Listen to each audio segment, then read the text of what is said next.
with Joe Healy, President of the IFA. You've just been speaking at the Navigating Global Trade Conference held by the Farmers Journal. Joe, we've heard a lot today about Brexit and trade barriers, but for the farmer, it points to one thing, that prices are going to be challenged. It's a difficult time for farmers out there. And that's the bottom line for farmers, Larkin. We saw the dairy sector, or the dairy sector actually improved in the second half of last year, but the all-important beef sector that the UK market is so crucial to, we saw 150 million, and those are board beef figures, wiped off their income, and that was money paid to the beef farmer, and that obviously trickles down to, more than trickles, streams down to the store farmer and the weanland farmer, and indeed to the wider community then, whether it's the local hardware store, the concrete supplier, the shed supplier. So, we also, and I mentioned it inside, the mushroom sector has really suffered with, despite small numbers in the mushroom sector, they're a very important sector. Good business people that are well tuned into the cost of production and the need for a margin, and we've already seen 4 or 5 of those go to the wall, casualties of the Brexit. And I think going forward, anyone that studies the Brexit in any detail finds it difficult to see any great sense of hope out there, especially for the beef sector. 54% of our beef going to the UK, over 40% of our agri-food products going to the UK in value-wise, so it's the uncertainty and the instability that's there. Whether that's caused by and it's a question that came up there, whether it's caused by the sterling exchange rate or whether it's caused by Brexit going forward. The bottom line is it's there.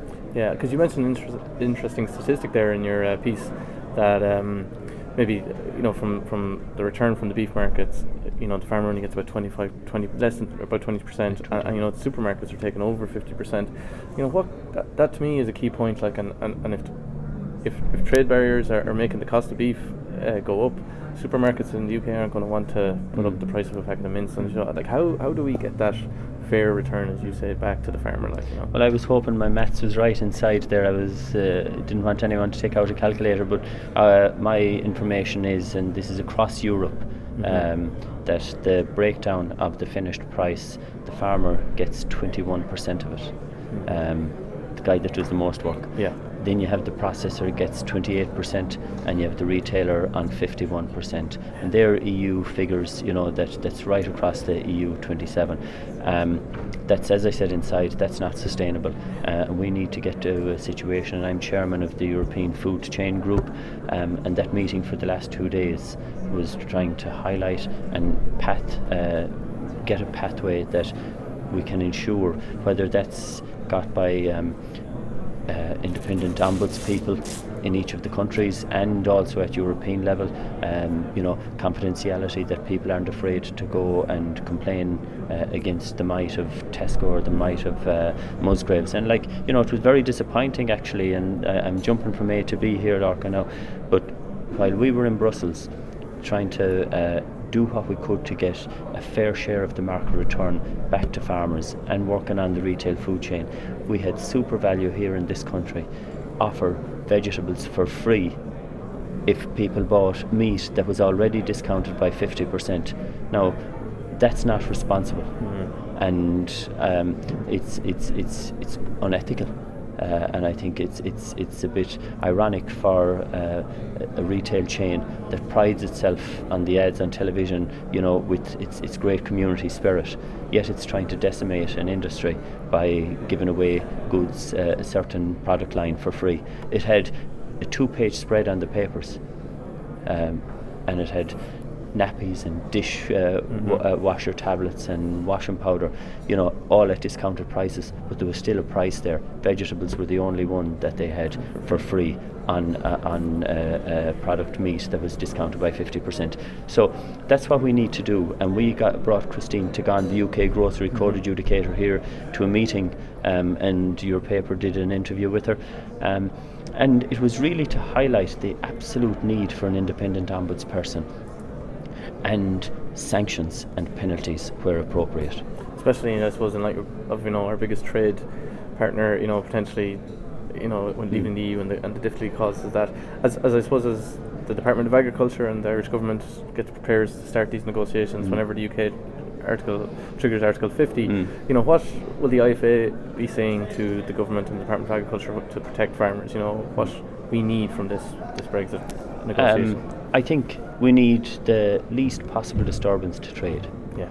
We need, if needs be, and we can't apologise for making an argument for treating agriculture differently, for treating Ireland differently. If we don't look for it, we won't get it. And there's great talk about we're part of the EU bloc. Of course we're part of the EU bloc, and I'm very pro-European, and I don't want to move away from a market that is 440 million even after the UK leave. But the bottom line is that no country and no sector across Europe is more affected than Ireland, and within that the agri-food sector. And all the figures that we heard mentioned here today back that up. We didn't even have to come here today to realise, whether it's reading on the Journal or any other farming publication. We also need, and we've called for, and the IFA met with Commissioner Hogan 2 days ago in Brussels. We met with Breffney Carpenter, Tom Tynan, Dermot Ryan, and we emphasised the absolute need for a fully funded CAP, with or without the UK. The UK are net contributors to CAP of about, there was a figure mentioned in there today of about 10 million. That's a net figure to the EU budget, but they give about 6 million to CAP, and up to now they were taking about 3 million back out of that. So they're net contributors to CAP of about 3 billion. But within that, 3 billion, sorry, I think I said 3 million, 3 billion. We need to ensure that the CAP budget is fully funded. Yeah. And then, if you bring it closer to home, well, even at Commission level, market supports. Brexit has been a market disturbance, and then we bring it back home. We need, and it was already highlighted, prompt payments made to farmers. We also need to underpin that very crucial beef herd, €200 per suckler cow. Small things like the abolition of the €8 charge on the calf being exported. And then we have lobbied hard, and again yesterday morning in Brussels we met with the fertiliser company on removing the tariffs and the import duties and the anti-dumping tariffs on fertiliser. We have the low interest loan, because we need to get a situation, it's one thing to talk about prices. It's no good if prices are up there if input costs are up there as well. If prices are there and input costs are down here, it's the margin in the middle that's so important, that's crucial. From a CAP perspective, I suppose it's also, this Brexit thing is going on, but there's also, noise has been made about CAP now, and we're entering into that where negotiations will start, I suppose. What was your feeling from speaking to Commissioner Hogan about the CAP, and as you said, you asked it to be ring-fenced, that budget? Did you get any feeling, I suppose, on what the next CAP might be, or what at this early stage, obviously? Absolutely early stage, and I'd be very confident that we have the best possible person in Europe as Agricultural Commissioner. He's a person that understands agriculture, and I would hope, and we emphasised on him, the need to support active farmers. Okay.